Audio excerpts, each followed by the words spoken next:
Hi, y'all. I'm Barry Hack.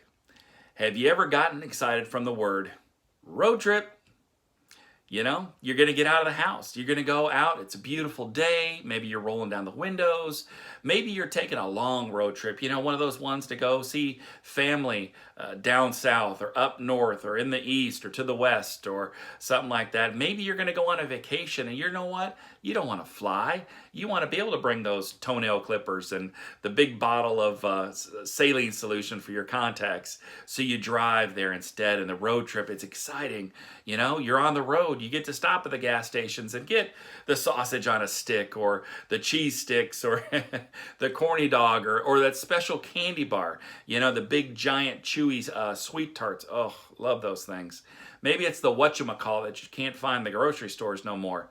So you go on the road trip and it's exciting. Now, let's just say you got kids with you. Now, parents, I know you've done that before. Bring the kids. Nowadays, they've got DVD players that go in the back of the headrest. The kids can watch movies the whole time. But I'm sure that saying still comes up. Are we there yet? How much longer? Okay, and parents, do you remember this? Maybe you're still young enough that you haven't had kids yet and this hasn't happened. But I'm sure you've been on a road trip and you know you're driving along, and what happens usually on a road trip? You have to use the restroom, got to pull over, and then the question of, oh, what time is it? How much longer till we get there? You know, adults, we kind of a little more classified classy with our comment there of, you know, how much longer? How many more miles? You know, we're going to get there eventually.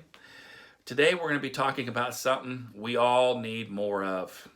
And it's love, yes, but it's patience. Patience is something that everybody needs more of. As kids, we expect kids to be impatient. I mean, look at Christmas time. Kids can hardly wait to open up presents. They want to know, hey, this is what I want. Can we open tonight? Can we open just one? Patience is not something we expect to see in kids. Adults, though, supposed to be a little bit different. So let me give you the definition of patience. Patience is the capacity to tolerate delay, trouble, or suffering without becoming angry or upset. Did you catch that? Let me read it again. The capacity to tolerate delay, trouble, or suffering without becoming angry or upset. Patience in the Bible is usually accompanied by the word endurance, bearing, not giving up. Okay? So it's letting you know there's trouble and suffering and things to be patient with. It's one of the fruits of the Spirit. Galatians 5:22 tells us that it's love, joy, peace, and then patience. It's right there. 1 Corinthians 13, we talked about it not too long ago. Verse 4 starts off with what love is. And it says love is patient. First word to describe love, patient. So being patient is showing love. Do you have a hobby or a sport? Let's take a different angle. Do you have a hobby or a sport, something that you're good at, something that you've practiced over a lifetime? For me, it was yo-yo. I didn't grow up going, hey, I want a yo-yo, but I saw some kids doing it one day and I asked my mom, hey mom, I want to learn the yo-yo. So I went to a class, I got a yo-yo. I thought I was pretty good. I could throw it up and down. I could walk the dog, rock the baby. I'm ready. Let's go. I'm ready to go do a contest. My mom took me, entered me in a contest. I'm sure she probably had to pay some money for me to do it. They called Barry Hack to the front. It may have been Barrett Hack. That's my legal name. So it may have been Barrett Hack. And I walk up there a little embarrassed in front of everybody. And the judge says, okay, I throw yo-yo down. And immediately, as soon as I throw it down, he goes, you're disqualified. See, I threw it down wrong. I didn't catch it in my hand. And I had to walk off the stage humiliated. I didn't have the patience to learn the rules of the yo-yo contest or to practice much with the yo-yo. I tell you what, though, it did so much damage to me. I went home and I started to practice. In fact, I practiced so much, the strings actually cut into my fingers and made the skin bleed. I had to wear Band-Aids to cover up where the bleeding was and put that string over my finger so I could practice a yo-yo and practice and practice. It did help me with my patience, and it helped me with my skills in the yo-yo. And not much longer, I did win that contest and became grand champion of Richardson. Just a small little city in Texas. Not a big deal.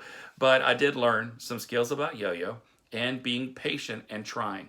So, what are you good at? What have you practiced? Patience is something that gets practiced. It's not fun. No one likes to go and wait in line. This morning I waited in line for my daughter at Dunkin' Donuts. She was at home. I told her I'd get her one of those coffees, and my wife, she wanted to try a bagel. The line was nuts. With COVID, it seems like it's 10 times longer than what it should be. But I'm waiting and waiting, and the lady in front of me is fidgeting to no end. She's jiggling her keys. She's stepping side to side. She's huffing and puffing and pulling at her mask. I mean, she's about to lose it. I sat there. I knew I was going to be talking about patience today, so I just started to laugh. I even texted my daughter, your dad is practicing his patience at Dunkin' Donuts. So patience is something that gets practiced over a lifetime. No one person except Jesus Christ was ever perfect at this. But over time, life experiences, that practice makes you better. Maybe better at yo-yo. It made me better at being patient. Now, do we ever get impatient? Yes, I get it. There are going to come times when life circumstances hit you at just the right moment. God's allowing you to be tested, okay? Don't get angry. Don't get upset. Pray, ask God for help. God, I'm getting irritated. I'm getting angry. I'm getting upset. This is not how it's supposed to go. Help me, Lord. He's there. He's just waiting for you to talk to him. And you'll learn from this if you're willing to learn. Our key verse for the day is Psalm 46:10. Be still and know that I am God. Don't we have trouble being still these days? I mean, road trip, the opposite of being still. We want to get on the road. We want to get out there, see America, make it to that gas station to get that special candy, sausage on a stick, mozzarella sticks, whatever it is. We want to get out there, see family, see friends, see the world. So God says, be still and know that I am God. And it's not just that. The verses before that talk about how awesome God is. Last week I talked about how powerful God is, how He can how He made the whole universe, the stars, how powerful they are, how many they are. This is something similar. It tells about how awesome God is, His power, His glory. Basically letting the Israelites and us know that God has got our backs. That should be comforting enough there to let us know to be patient, to be still, to allow God to do God things. And that's doing a work in us. So I want to leave you with this story before I go. This week I got some firewood in preparation for hopefully a cold winter. I love a fire. My wife loves fires. Anybody that's been in my house knows I like to keep my house cold. So during the winter, I usually turn the heat really low. I mean, it's like 50, 55, but I got a fire going. So if you're cold, you come gather around the fire. It's kind of a thing here. A hot cup of cocoa. Maybe I'm making you ready for winter already. I don't know. But I was stacking the wood off, and I just got another wood rack, so I'm transferring the old wood and putting it at the top of the new wood on this other fire rack so I can stack the other wood on this one and, kind of rotate it and use the wood that's been aging for a year or so. And as I did that, I see this little bitty, itty bitty green frog jumping.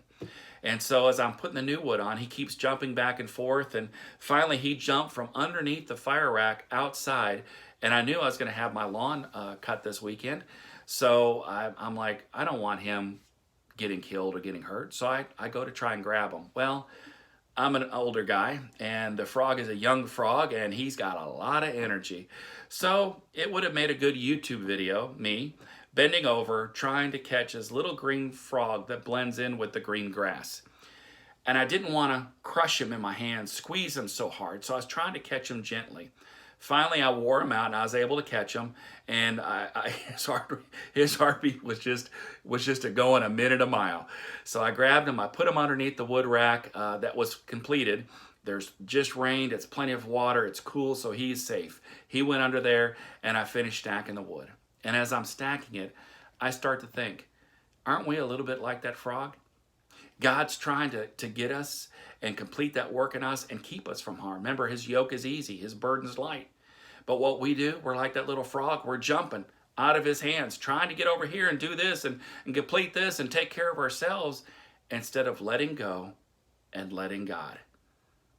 And that's kind of what we're talking about today.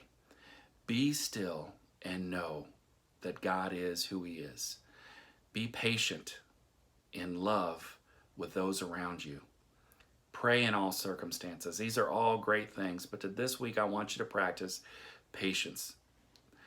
It's tough. It's not easy, but the better you get at patience, the more you're going to show love.